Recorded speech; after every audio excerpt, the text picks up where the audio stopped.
जय हिंद, जय भारत।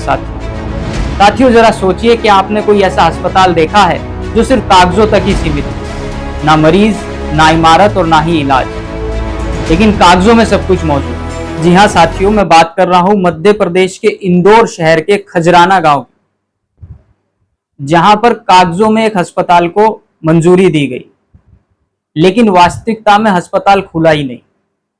और सरकार का कहना यह है कि हमें जमीन नहीं मिली, इस वजह से हम अस्पताल को बना नहीं पाए। और आपको जानकर हैरानी होगी कि इसके अंदर 87 कर्मचारियों की नियुक्ति भी कर दी गई, 87 आदमियों को इसके अंदर नियुक्त कर दिया गया। जब अस्पताल ही नहीं बना, सरकार को अस्पताल बनाने के लिए जमीन ही नहीं मिली, तो इन कर्मचारियों को किस आधार पर नियुक्ति दी गई? और यहां तक कि सिर्फ नियुक्तियां ही नहीं दी गई, समय पे इन कर्मचारियों का तबादला भी किया गया।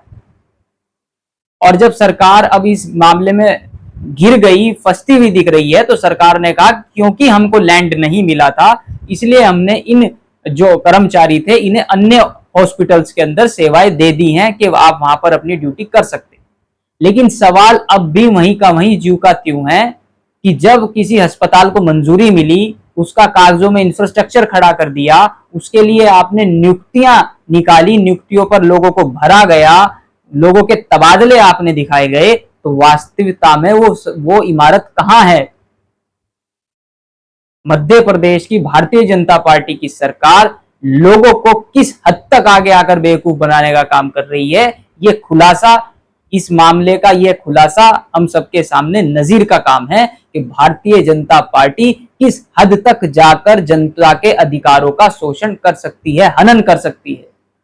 साथियों, मेडिकल जैसी बेसिक नीड जो कि हर जगह पर हर राज्य सरकार की ये प्राथमिकता रहती है कि हम ज्यादा से ज्यादा विद्यालय खुलवाएं, चिकित्सालय खुलवाएं, लेकिन भारतीय जनता पार्टी ने एक नई राह पे अपनी ये पाप की पोटली को लेकर चलने का काम किया है कि कागजों के अंदर सब कुछ क्रमबद्ध एक दूसरे से जुड़ा हुआ है, लेकिन वास्तविकता में कुछ नहीं है। कांग्रेस पार्टी चाहती है कि इसकी उच्च स्तरीय जांच हो और जो भी इसके अंदर दोषी हैं उन दोषियों को कड़ी से कड़ी सजा मिले, ताकि जनता के मौलिक अधिकारों का, क्योंकि ये सारी इंफ्रास्ट्रक्चर जनता के द्वारा दिए गए टैक्सेस से राजकोष में एकत्र होती हैं और वहीं से जनता के लिए नीतियां बनती हैं।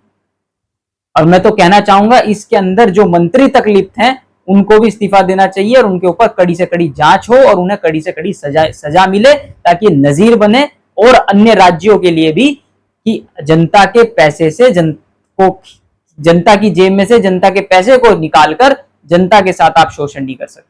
और ये भारतीय जनता पार्टी का असली चेहरा जनता के सामने आने का काम हुआ है। ये हर जगह चोरी करते हैं, इन्हें जहां मौका मिलता है वहां चोरी करने का काम करते हैं। ये लोकतंत्र की अंदर वोटों की चोरी करने का काम करते हैं, ये मंदिरों के अंदर चंदा चोरी करने का काम करते हैं, और जन कल्याणकारी नीतियों के अंदर किस तरीके से जनता के द्वारा दिए गए पैसों का, उनके द्वारा दिए गए खून पसीने द्वारा उनके टैक्सेस का चोरी कर फाइलों के अंदर खाका तैयार करते हैं, लेकिन जमीन पर कुछ काम करने का काम नहीं करते। लेकिन ये भारत की जनता अब भारतीय जनता पार्टी की सारी मंसूबों को समझ चुकी है और ये समय आने पर करारा जवाब देने का काम करेगी। हमारी दोबारा इस वीडियो के माध्यम से अपील है कि इसके अंदर जांच हो उच्च स्तरीय, और जो भी लोग इसके अंदर दोषी पाई जाए उन्हें ज्यादा से ज्यादा कड़ी से कड़ी इसके अंदर सजा मिले, ताकि ये एक नजीर बनने का काम हो, ताकि जनता के हितों का हनन कोई ना कर सके। इसी विषय को लेकर इस वीडियो के माध्यम से आप सबके समक्ष आया था। बहुत बहुत धन्यवाद। जय हिंद, जय भारत।